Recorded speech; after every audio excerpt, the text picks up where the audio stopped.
So dear student, welcome to my YouTube channel Lakshya navy and air force में।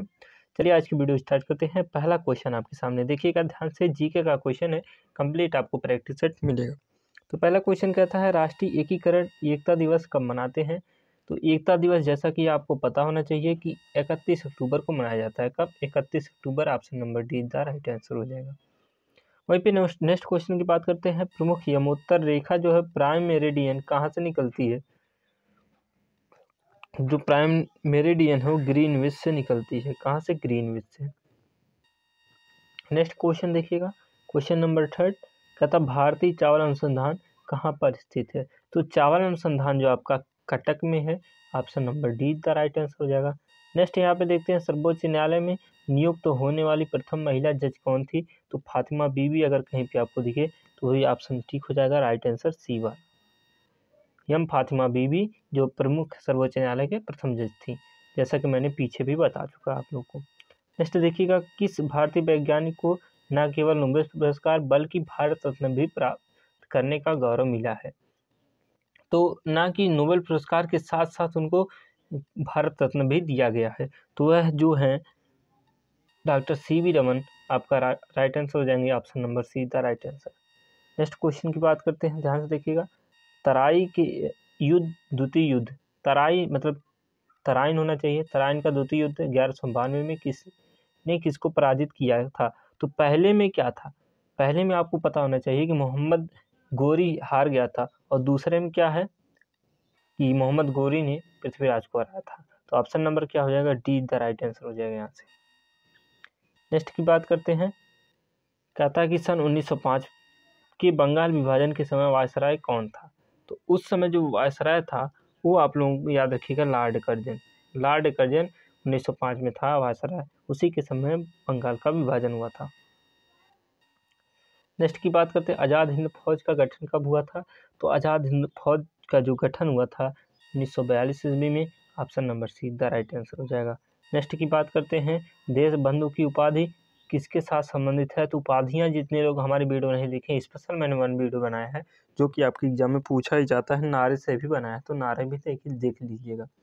तो यहाँ पे सी.आर. दास को देश बंधु के नाम से जाना जाता है। तो ऑप्शन नंबर कौन सा हो जाएगा? बी द राइट आंसर हो जाएगा। नेक्स्ट क्वेश्चन की बात करते हैं, पृथ्वी के दोनों ओर कौन से ग्रह हैं। तो पृथ्वी के दोनों ओर जैसा कि मैंने बताया था, एक ग्रह से क्वेश्चन एग्जाम में बनता ही बनता है। मैंने बताया था बुध, फिर शुक्र, फिर पृथ्वी, फिर मंगल, ये याद रखिएगा, फिर मंगल आ गया। तो जरा हमको बताइए आप, क्या है कि यहाँ पे पृथ्वी के दोनों ओर, तो शुक्र है एंड है मंगल। तो शुक्र और मंगल कहाँ पे गया? Option number D the right answer हो गया। ठीक, जैसा कि मैं हमेशा बताता हूँ कि इस पर क्वेश्चन बनता ही बनता है। नेक्स्ट कहता है, भारत विश्व में किसका सबसे बड़ा निर्यातक है। तो सबसे ज़्यादा निर्यातक मतलब बेचने वाला। भारत विश्व में सबसे ज़्यादा क्या निर्यात करता है। तो अभ्रक, option number D the right answer हो जाएगा।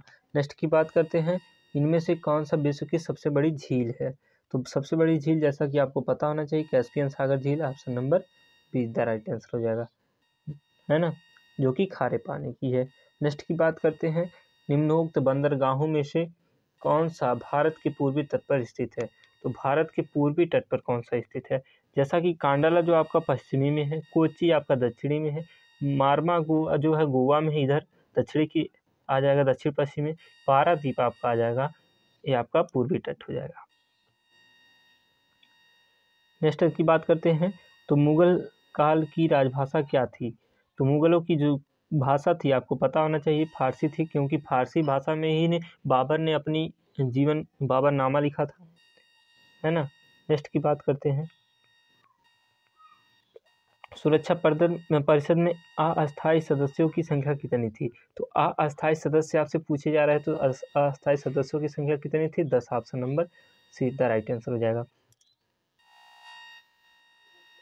नेक्स्ट की बात करते हैं, ध्यान से देखिएगा। इन्होंने कहा कि किसने 2 पूर्ण अवधियों तक भारत के उपराष्ट्रपति का पद संभाला था। किसने 2 पूर्ण अवधि मतलब पूरी मतलब 10 साल। तो 10 साल याद रखिएगा, यस राधाकृष्णन, सर्वपल्ली राधाकृष्णन ने। आगे की बात करते हैं, निम्नोक्त भारत के राष्ट्रपतियों को क्रमानुसार उत्तरोत्तर या प्रारंभिक से अंतिम जिसे बोला जाता है क्रमबद्ध करें। तो यहाँ पे सबसे पहले राष्ट्रपति की बात करते हैं, तो सबसे पहले आपके कौन थे? राजेंद्र प्रसाद। उसके बाद आपके सेकेंड नंबर पे देखिए यहाँ पे कन्फ्यूजन वाली बातें क्या है, आप लोग कन्फ्यूजन क्या करते हैं मैं बताता हूँ। उसके बाद थे डॉक्टर सर्वपल्ली राधाकृष्णन, उसके बाद जाकिर हुसैन। बी ए कौन सा ऑप्शन दिख रहा है? बी ए कोई ऑप्शन नहीं, मतलब option number D the right answer हो जाएगा। उसके बाद बीबी गिरी, उसके बाद फखरुद्दीन अली अहमद, ऐसे थे आपका। ठीक, नेक्स्ट की बात करते हैं। कहता है कि चुनाव के समय किसी चुनाव क्षेत्र में चुनाव प्रचार कब बंद करना होता है? तो आपको याद रखिएगा बातें, मतलब चुनाव प्रचार अब कब नहीं कर सकते चुनाव के, तो होता मतदान के 48 घंटा पहले, मतदान समाप्त होने से 48 घंटा पहले आपको 1% भी आपको प्रचार प्रसार नहीं करना है। नेक्स्ट, यदि लोकसभा के अध्यक्ष अपने कार्यालय के समाप्त होने से पहले अपना पद त्याग करना चाहें तो वे अपना त्यागपत्र किसे प्रस्तुत करेंगे? लोकसभा के अध्यक्ष। तो लोकसभा के अध्यक्ष जो अपना त्यागपत्र देते हैं, याद रखिएगा लोकसभा के उपाध्यक्ष को। किसको? लोकसभा के उपाध्यक्ष। Option number see the right answer हो जाएगा। वहीं पे नेक्स्ट क्वेश्चन की बात करते हैं। लोकसभा में किसी विधेयक को धन विधेयक के रूप में कौन प्रमाणित करता है? तो धन विधेयक के रूप में जो प्रमाणित होता है वो अध्यक्ष। ठीक, कौन करता है? अध्यक्ष। और अगर आप लोगों को वीडियो अच्छा लगता है तो वीडियो को लाइक कर दीजिएगा और चैनल को सब्सक्राइब कर लीजिएगा। अभी मैथ का ट्रिक देखिएगा, ऐसा धांसू ट्रिक होगा कि आप कहोगे हाँ कि ऐसे वाक्यों में कि वास्तव में कि हम अपना एग्जाम में आराम से क्वेश्चन अच्छे से गेन कर पाएंगे। नेक्स्ट कहता है कि भूदान आंदोलन किसने प्रारंभ किया था? तो भूदान आंदोलन जैसा कि है विनोबा भावे ने आंध्रा में शुरू किया था, जो कि तेलंगाना के क्षेत्र में गिना जाता है 1952 ईस्वी में शायद, तो याद रखिएगा। नेक्स्ट की बात करते हैं, पाक जल डमरू किनको अलग करता है? तो पाक जल डमरू जो है वो आपको याद रखिएगा भारत और श्रीलंका को। Option number see the right answer हो जाएगा। ये बहुत बार पूछा गया एग्जाम में क्वेश्चन, ठीक ना। और भारत और पाकिस्तान को रेड क्लिफ रेखा, रेड क्लिफ, ठीक। और भारत और पाकिस्तान को डूरंड, ये याद रखिएगा। ये रेखाएं जरूर पूछा जाता है एग्जाम में, तो इससे आप जरूर पढ़ लीजिएगा। नेक्स्ट कहता है पंकज अडवाणी का नाम किस खेल से जुड़ा है? तो पंकज अडवाणी की बात कर रहा है, तो याद रखिएगा बिलियर्डर्स में। किससे? बिलियर्डर्स से। नेक्स्ट कहता है संयुक्त राज्य अमेरिका का सबसे लोकप्रिय खेल। तो लोकप्रिय खेल भी हमने बताया है कि जाके आप वीडियो देखिएगा तो उसमें आपको पता चल जाएगा बेसबॉल। क्या हो जाएगा? संयुक्त राज्य अमेरिका की सबसे लोकप्रिय खेल बेसबॉल है। और बात करते हैं नेक्स्ट की कि ए टेल ऑफ टू सीरीज नामक पुस्तक के लेखक। तो पुस्तक आप प्रैक्टिस सेट से तैयार कर सकते हैं। तो ए टेल ऑफ टू सीरीज के लेखक जो हैं वो आपके हैं चार्ल्स डिकेंस। कौन से? Charles Dickens. नेक्स्ट क्वेश्चन पे चलते हैं, मैथ का क्वेश्चन। आप ध्यान से देखिएगा, मैथ और साइंस है। मैं कह रहा हूँ तबाही ट्रिक आपको दूंगा, ध्यान समझिएगा, कंसेप्ट भी समझिएगा ताकि एग्जाम में आप अच्छे से क्वेश्चन गेन कर पाते हैं। अब आते हैं, पहला क्वेश्चन आपके सामने है, कहता है कि 18 किसका 30% है? तो किसका 30% 18 है? जरा हमको बताइए वो कौन सी संख्या है जिसमें 3 से गुणा करने पर 18 होगा? तो ये सारे ऑप्शन नहीं होंगे, तो ऑप्शन नंबर ये हो जाएगा, क्योंकि 6 की 18 बोलो हुआ कि नहीं? 5 3 15 होगा, 7 3 21 होगा, 4 3 12 होगा। करोगे? समय बर्बाद करोगे? डायरेक्ट आंसर मारो। अब आगे आते हैं, जैसा कि आप लोग जोड़ते हो ना कि पर क्वेश्चन के पीछे 30 सेकंड, मैं तो कभी नहीं जोड़ता। मैं तो बस आपको ऐसे डायरेक्ट बताता हूँ कि देखो भैया आप 6 भी सेकंड ले सकते हैं ज़्यादा से ज़्यादा। अब कहता है कि ध्यान समझिए, एक क्वेश्चन, एक लिफ्ट में 18 पौड़ या 30 बच्चे, या तो 18 पौड़ ही जा सकते हैं या तो 30 बच्चे जा सकते हैं।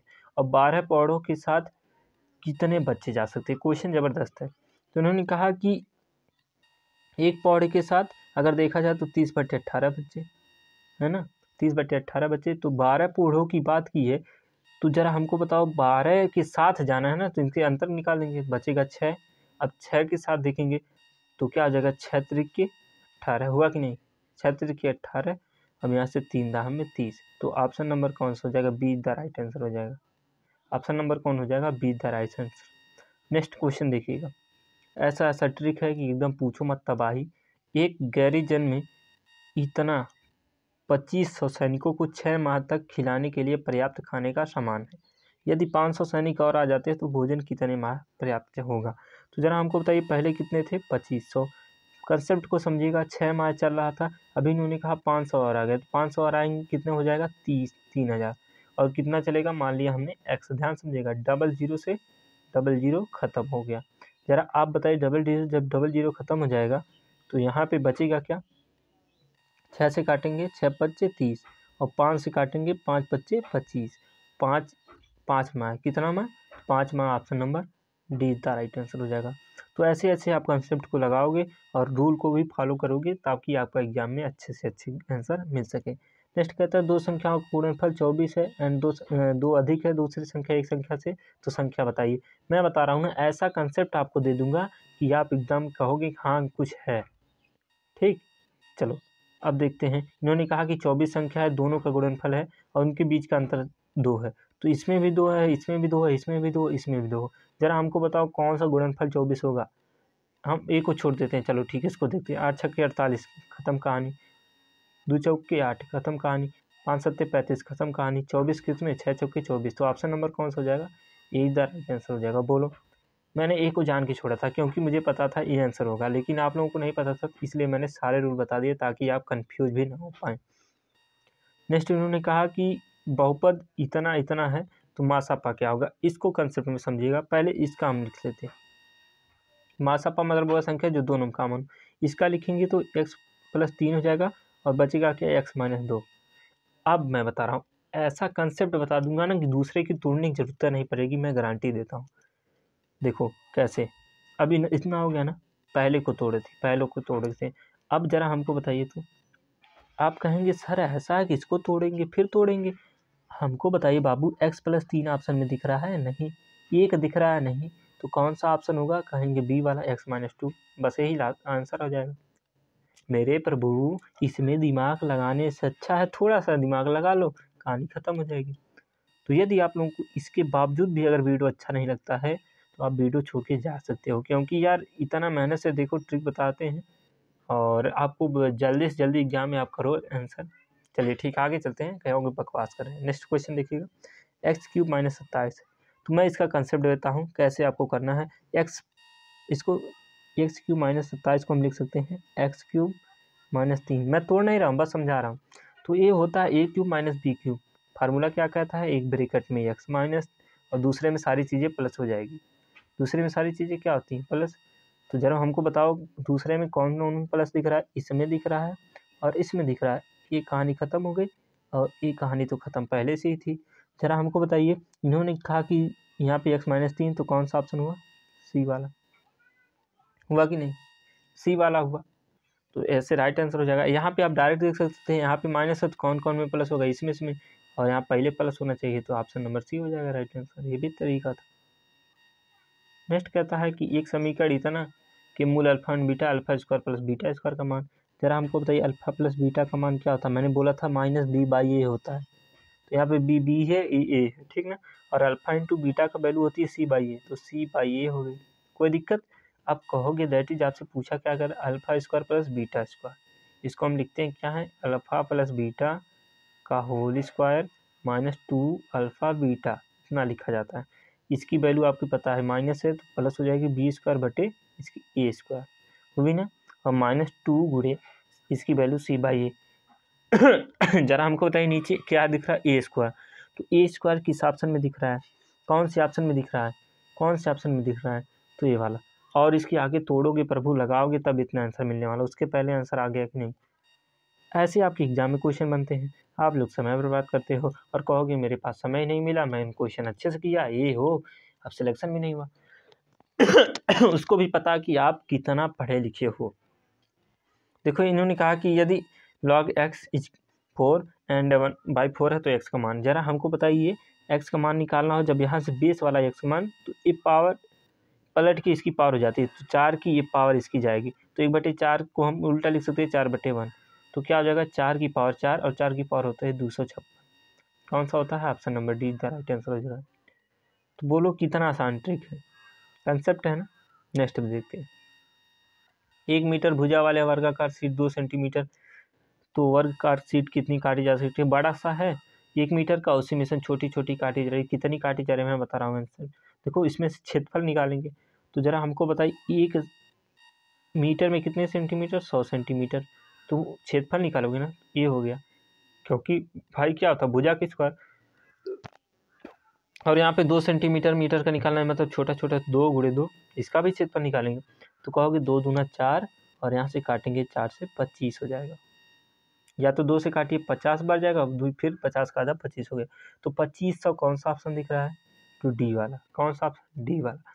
कंसेप्ट भी क्लियर होना चाहिए, आपको ट्रिक भी आना चाहिए, कितना फास्ट आप एग्जाम में करते हैं। नेक्स्ट देखिएगा, खत्म होने वाला मैथ भी आपका। कहता है cos 60 sin 30 प्लस cos 60 और साइन, यहाँ पे प्लस रहा है और साइन कॉस रहा है, तो याद रखिएगा एक तरीका मैं देता हूँ, जो कि फार्मूला इसका है साइन ए प्लस बी का। तो 60 प्लस 30 कितना हो जाएगा, 60 प्लस 30 कितना होगा, दोनों को प्लस करो 90 होगा कि नहीं। और साइन 90 की वैल्यू होती है बबुआ 1, वैल्यू पुट करोगे तब आंसर 1 लाओगे, मैंने डायरेक्ट बोल दिया आंसर 1। चलो, तो दोनों तरीका आपको। नेक्स्ट, यदि कोड अपने पूरा कोड का 8 गुना है, तो यदि कोड मान लिया कोड x है और 8 गुना मतलब 8x, तो इक्वल टू कितना, पूरा कोड मतलब 90 तो 8 एक 9, x की वैल्यू कितनी है 90, तो 1 की वैल्यू कितनी हो जाएगी, कहोगे 10, 1 की वैल्यू कितनी हुई 10, और बड़े कोड की वैल्यू तो 8 का 10 में गुणा कर देंगे, कितना हो जाएगा 80। कौन सा हो जाएगा, right answer option number B का राइट आंसर हो जाएगा। मैं तो दूसरा कंसेप्ट भी बता दिया होता कि वह संख्या देख लो जो 8 से क्या है विभाजित हो जाए, तो 8 से विभाजित कौन सा होगा, कहोगे बी वाला राइट आंसर, क्योंकि 8 से पूछा जा रहा है। नेक्स्ट देखिएगा, इन्होंने कहा कि एक 30 मीटर ऊंचे भवन से एक स्तंभ के शीर्ष से, क्वेश्चन थोड़ा ज़बरदस्त है। इन्होंने कहा एक ऊंचा सा भवन बनाइए और एक स्तंभ बनाइए। इन्होंने कहा कि यहाँ से इसके शिखर का उन्नयन कोण, अनुमान कोण देखिए 30 है, और यहाँ से इसका कोण जो है वो कह रहे हैं इनको 45 अंश बन रहा है। ध्यान समझिएगा डायग्राम को, तो मैंने इसको मिला दिया, इसको मिला दिया। अब ऊंचाई भवन की कितनी है 30। अब आपसे पूछा क्या जा रहा है, स्तंभ की ऊंचाई मतलब इसकी ऊंचाई। तो जरा हमको बताओ यार, इसकी ऊंचाई ज्ञात करने के लिए हम क्या कर सकते हैं, 30 में से घटाएंगे। क्या घटाएंगे, 30 में से ऊंचाई घटाएंगे। तो 30 में से कौन सी ऊंचाई घटा जा रही, ए नहीं, इसमें तो गुणा हो रहा है ना, ये ऊंचाई घटा जा रही, तो कौन सा ऑप्शन हो जाएगा, डी वाला। बोलो कितना आसान कंसेप्ट है, बोलो यार, लगाने की जरूरत पड़ी, हमको बताइए लगाने की जरूरत पड़ी नहीं ना, तो क्या हो जाएगा, right answer option number D the right answer. Next की बात करते हैं, क्योंकि यहाँ पे देखो गुणा करोगे फिर घटाओगे, यहाँ पे देखिए सीधा सीधा घटाया जा रहा है। नेक्स्ट पे आते हैं, ध्यान समझिएगा। तो उसका अगर कंसेप्ट भी है तो कंसेप्ट भी आप लगा सकते हो। नेक्स्ट कहता है एक क्वेश्चन देखिए, इसका सिद्ध करना है, तो मैं बता रहा हूँ, देखो ऊपर क्या कॉमन है, कहोगे साइन ए, क्या कॉमन है साइन ए, और यहाँ पे लिख सकते हैं 1/1 प्लस 1/, लिखने से अच्छा है इसका इसमें मल्टीपल कर दीजिए, इसका इसमें, तो इसका आपने मल्टीपल किया तो यहाँ पे हो गया, और इसका इसमें मल्टीपल किया तो क्या हो जाएगा 1 प्लस कॉस ए। ध्यान समझिएगा, कंसेप्ट आसान है, बस यहाँ पे क्या हो जाएगा 1 प्लस ए प्लस बी और ए माइनस बी, क्या होता है, कहोगे A square minus B square, that is कहोगे खत्म, और एक क्या हो गया 2 हो गया, और 1 माइनस कॉस स्क्वायर की वैल्यू होती है साइन स्क्वायर। तो हमको बताइए 1/, साइन की वैल्यू क्या होती है, 1/, साइन की वैल्यू होती है cosec, option number be the right answer हो जाएगा। ठीक, नेक्स्ट की बात करते हैं। नेक्स्ट कहता है 50 वाट के 10 बल्बों के एक माह मतलब 30 दिन प्रतिदिन 10 घंटा जलाने पर कितना किलोमीटर वाट विद्युत ऊर्जा खपत होगी। तो मैंने बताया था कितना वाट चलेगा और कितना बल्ब चलेगा और कितना दिन चलेगा और कितना घंटा चलेगा, बटे क्या कर दीजिएगा 1000, क्योंकि किलो वाट में पूछा जा रहा है। क्या जीरो, 3 जीरो खत्म करना है, तो 3 जीरो आपने खत्म कर दिया। देखिए 5 यहाँ 15 है और 1 जीरो है, तो 1 जीरो किस में है, कहेंगे ये option number D the right answer हो गया ना। नेक्स्ट को आते हैं, अब साइंस पे आते हैं। तो यदि आप लोगों को यार इतना वीडियो अच्छा लगता है तो वीडियो को लाइक कर दिया करिए और चैनल पे नए चैनल को सब्सक्राइब कर लीजिए करिए। नेक्स्ट कहता है लाल रक्त कणिकाएं कोशिका में कहाँ पाई जाती हैं। तो याद रखिएगा लाल रक्त जो कणिकाएं होती हैं वो आपकी दोनों में पाई जाती है, शिराओं तथा धमनियों में, option number see the right answer हो जाएगा। नेक्स्ट, विटामिन डी की कमी से कौन सा रोग होता है। तो याद रखिएगा रिकेटस रोग जो कि मैंने कल बताया था। स्कर्वी रोग आपका क्या होता है, विटामिन सी की कमी से। रतौंधी विटामिन ए की कमी से। बेरी विटामिन बी की कमी से। हो गया कि नहीं, ये डी वाला। चलिए विटामिन भी पढ़ लीजिएगा, वन क्वेश्चन एग्जाम में जब तक ठीक ही जाता है। दो समतल दर्पण जो 60 अंश के कोण पर झुके हैं के बीच एक विद्युत बल्ब रखा जाता है, प्रतिबिंबों की संख्या क्या होगी? वाह, क्या क्वेश्चन है। इन्होंने कहा कि एक समतल दर्पण जो 60 अंश के कोण पर झुका है और विद्युत झुके और के बीच एक विद्युत बल्ब रखा जाता है। तो 60 अंश मतलब ये है समतल और 60 अंश झुका, इसके बीच में विद्युत बल्ब रखा जा रहा है। तो इनकी कह रहा है प्रतिबिंबों की संख्या क्या होगी। जरा हमको बता दीजिए कितने प्रतिबिंब हो जाएंगे, 1 2 3 4 5 हो जाएंगे। तो कितना हो जाएगा, option number see the right answer हो जाएगा। ठीक, जब 60 अंश झुका रहेगा तब। नेक्स्ट क्वेश्चन देखिएगा 18 नंबर, कहता है कोई वस्तु पीछे से आ रही है, उससे किस दर्पण से देखेंगे। पीछे से आ रही है तो पीछे के लिए आपको जैसा कि पता है कि उत्तल दर्पण, कौन सा उत्तल दर्पण, जो कि गाड़ियों में लगाया जाता है। पृथ्वी के केंद्र पर वस्तु का भार कितना होगा। तो पृथ्वी के केंद्र पर जो वस्तु का भार होता है वो याद रखिएगा शून्य होता है। क्या होता है, शून्य। Option number D the right answer हो जाएगा। नेक्स्ट, 2 किलोग्राम द्रव्यमान का पत्थर 4 मीटर ऊपर उठाया जाए तो किया गया कार्य। तो W इज इक्वल टू क्या होता है, जरा हमको बताइए। किया गया कार्य आपसे पूछा जा रहा है।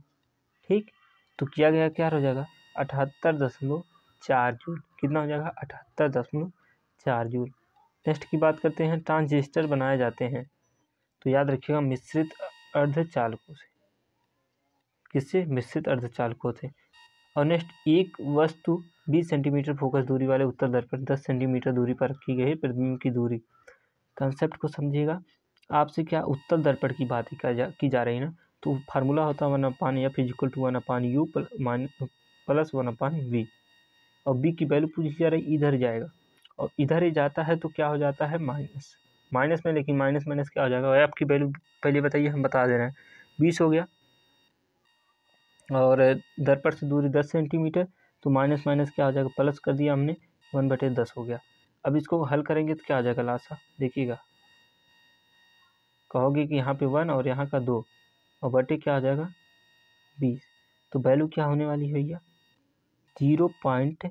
और दर्पण जो प्रतिबिंब बनाता है वो बनाता है प्लस में उत्तल दर्पण का प्रतिबिंब, तो प्लस 6.66 सेंटीमीटर।